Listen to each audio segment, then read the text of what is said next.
खबरों की नई पहचान।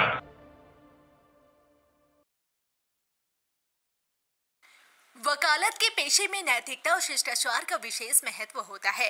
अक्सर यह धारणा बना ली जाती है कि केवल जूनियर से इन सिद्धांतों का पालन करने के लिए जिम्मेदार होते हैं, जबकि वास्तव में सीनियर अधिवक्ताओं की भी उतनी ही भूमिका होती है। वकालत के पेशे में सीनियर अधिवक्ताओं की यह नैतिक जिम्मेदारी बनती है कि वे नए और युवा अधिवक्ताओं को पेशे के नैतिक मूल्यों और शिष्टाचार के बारे में सही मार्गदर्शन दें। उक्त बातें झारखंड उच्च न्यायालय के न्यायमूर्ति रंगन मुखोपाध्याय ने शनिवार को बार एसोसिएशन द्वारा आयोजित कार्यक्रम में सिविल कोर्ट धनबाद में कही। इसके पूर्व न्यायमूर्ति रंगन मुखोपाध्याय स्वर्गीय न्यायमूर्ति एसबी सिन्हा की धर्मपत्नी उत्पला सिन्हा ने बार एसोसिएशन के नए भवन व एसबी सिन्हा द्वार का उद्घाटन किया। कार्यक्रम का उद्घाटन न्यायमूर्ति मुखोपाध्याय, न्यायमूर्ति स्वर्गीय एसबी सिन्हा की धर्मपत्नी उत्पला सिन्हा, वरिष्ठ अधिवक्ता झारखंड उच्च न्यायालय इंद्रजीत सिन्हा, धनबाद के प्रधान जिला एवं सत्र न्यायाधीश वीरेंद्र कुमार तिवारी, प्रधान न्यायाधीश कुटुंब न्यायालय तौफीकुल हसन, लेबर जज प्रेमलता त्रिपाठी, बार एसोसिएशन के अध्यक्ष अमरेंद्र सहाय, महासचिव जितेंद्र कुमार द्वारा दीप प्रज्वलित कर किया गया। कार्यक्रम को संबोधित करते हुए एसोसिएशन के अध्यक्ष सहाय ने कहा कि आज धनबाद बार के लिए यह गर्व का विषय है कि धनबाद बार एसोसिएशन में से कई अधिवक्ता उच्च न्यायालय और सर्वोच्च न्यायालय तक पहुंचे हैं। महासचिव जितेंद्र कुमार ने कहा कि आज धनबाद बार के सीनियर अधिवक्ताओं को सम्मानित कर हम गर्व का अनुभव कर रहे हैं।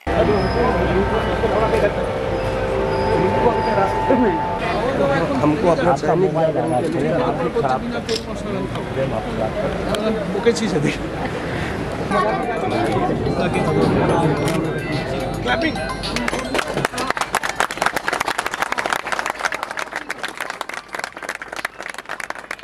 हाँ देख लीजिए, अगर होगा ना कल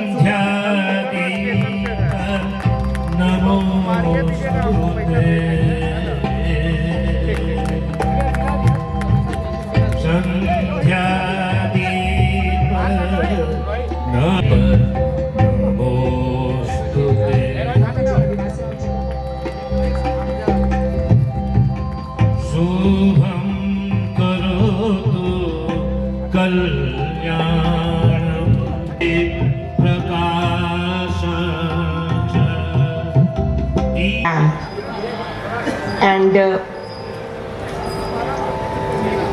I request our President, Mr. Amrendra Sahai, Utpala Sinha,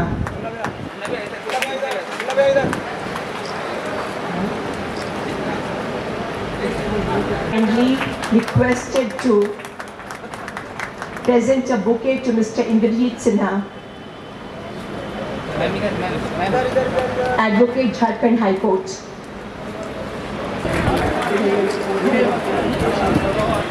Mr. Ajit Kumar. Sir सीधा हो जाइए सर, बरजिंदर सर।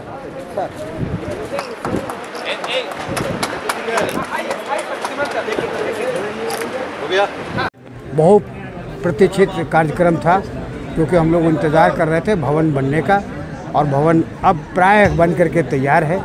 उस भवन में एक द्वार है जो ऑनरेबल जस्टिस एसबी सिन्हा द्वार के नाम से है, जिसका उद्घाटन आज आप लोग के सम्मुख अपने chief guest honourable Rangan Mukhopadhyay sahab ने किया, in presence of Utpala Sinha, wife of late S B Sinha, former justice of supreme court.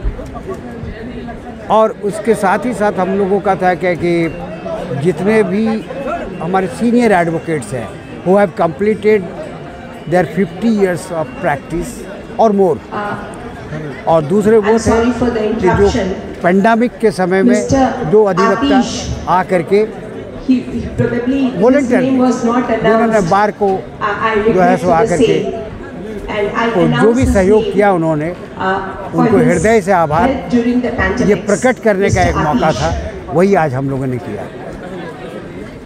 अपेक्षा तो आदमी का कम नहीं होता है, लेकिन जो किया था उसका संतोषजनक एक परिणाम देखने को मिला। लोगों का प्यार दिखा, पूरा बार आज खड़ा था। इससे बड़ा हम लोगों के लिए और कुछ नहीं हो सकता है, और बेहतर से बेहतरीन की ओर कैसे जाएं ये अब सोच रहे हैं। धनबाद बार एसोसिएशन के लिए तो एक ऐतिहासिक दिन है आज। आप इसको इस रूप में देख सकते हैं कि धनबाद बार एसोसिएशन 117 साल का हो गया। 1908 में हुआ था इसका स्थापना और इसके बाद से आज समझिए 2025 आ गया। इन वर्षों में अधिवक्तागण का ही, क्योंकि अधिवक्तागण जिन्होंने पिछले 50 वर्षों से ज़्यादा समय से अपनी वकालत को दिया है, एसोसिएशन को दिया है, उनको सम्मानित करने को उसी कड़ी में आज धनबाद बार एसोसिएशन के गेट जो था ऑनरेबल जस्टिस एसवी सिन्हा द्वार के नाम से बताया गया। और वो क्योंकि धनबाद बार एसोसिएशन के गौरव रहे हैं, अभी तक धनबाद बार एसोसिएशन से जो भी अधिवक्ता उन्होंने प्रैक्टिस स्टार्ट किए वो सुप्रीम कोर्ट तक जाने वाले पहले अधिवक्ता हुए और वो अभी तक वही हैं। तो हमारे धनबाद बार एसोसिएशन के गौरव हैं वो। और प्रेसिडेंट सर ने अपने एड्रेस में कहा भी था कि वो एसवी सिन्हा स्मृति द्वार का नामांकन करने का उसका जो फ्यूचर का जो हम लोग का विजन्स था, एक तो अपने मेंबर्स को सम्मान देना और दूसरा जो आने वाली पीढ़ी है उसको एक जो उत्साह देना, एक प्रेरणा देने का काम करे। जब एसवी सिन्हा का नाम जब जानेगा तो नए हम लोग के पीढ़ी के जो लोग अधिवक्ता हैं वो प्रेरणा स्रोत हैं वो। तो हम लोग तो उम्मीद करेंगे कि धनबाद बार एसोसिएशन के जो भी नए लोग हैं, हमारे मित्र बंधु हैं, वो सुप्रीम कोर्ट तक जाएं, हाई कोर्ट तक जाएं, वकालत में अपना नाम रोशन करें। और उसी सुविधा देने की कड़ी में हम लोगों ने एक बीड़ा उठाया था कोरोना काल में, क्योंकि हमारे बार एसोसिएशन के पास कुछ फंड नहीं था। तो मैं सोसाइटी का जो लेजिस्लेचर हैं, अधिवक्तागण हैं, सोसाइटी के भी जो हैं वॉलंटियरली उन्होंने अपने अधिवक्ता कल्याण कोष एक हम लोगों ने बनाया था कोविड के समय में। उन्होंने अपना सहयोग दिया, उन्हें भी सम्मानित करने का एक अवसर था। 50 सालों से जो अपना मैंने कहा ना कि 50 वर्ष का एक साधारण पीरियड नहीं होता है। एक अधिवक्ता का लाइफ एवरीडे चैलेंज होता है, प्रत्येक दिन एक नया चैलेंज आता है और उस चैलेंजेस को देखते हुए 50 सालों से अधिवक्ता बन करके टिके हुए रहना, तो कितने बड़े फाइटर, कितने बड़े योद्धा होंगे। मैंने अपने एड्रेस में कहा भी कि इन लोगों को देखने के बाद एक सीखने की आवश्यकता होती है कि अपने बड़ों का सम्मान कैसे दिया है। और मैं इसके माध्यम से, इस प्रोग्राम के माध्यम से ये मैसेज भी देना चाहता हूँ अपने नए साथियों को कि वो देखिए, क्योंकि कल आप भी सीनियर बनेंगे, आपकी पीढ़ी आपको सम्मानित करेगी, तो वो परंपरा जारी रहनी चाहिए। आज का कार्यक्रम से जो अधिवक्ता है, जो जूनियर हैं और होंगे, ये सब कार्यक्रम बीच बीच में चलते रहना चाहिए। तो कार्यक्रम बड़े अच्छा कार्यक्रम हुआ, बहुत भावभूल है। हमारे मेंबर्स को बहुत बहुत धन्यवाद, कितनी बड़ी संख्या में इतने डिसिप्लिन है। मैंने कहा था कि ये मेरी प्रोग्राम बार एसोसिएशन का मतलब क्या होता है, आपकी प्रोग्राम है, हर एक इंडिविजुअल अधिवक्ताओं की प्रोग्राम है ना। तो